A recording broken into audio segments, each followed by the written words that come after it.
భరతమాత నుదుటిపై కొత్త రాతవి, శక్తిదాతవి, రాజ్యాంగ కర్తవి.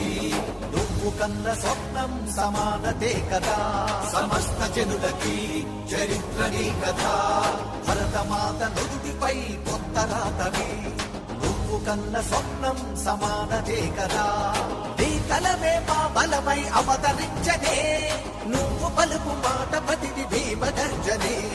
నాయకుడేలే భీమరావ్, మహానాయకుడేలే భీమరావ్. నాయకుడేలే భీమరావ్, మహానాయకుడేలే భీమరావ్. పేద బతుకులో ఓ దేవుడా, ప్రజల కోసం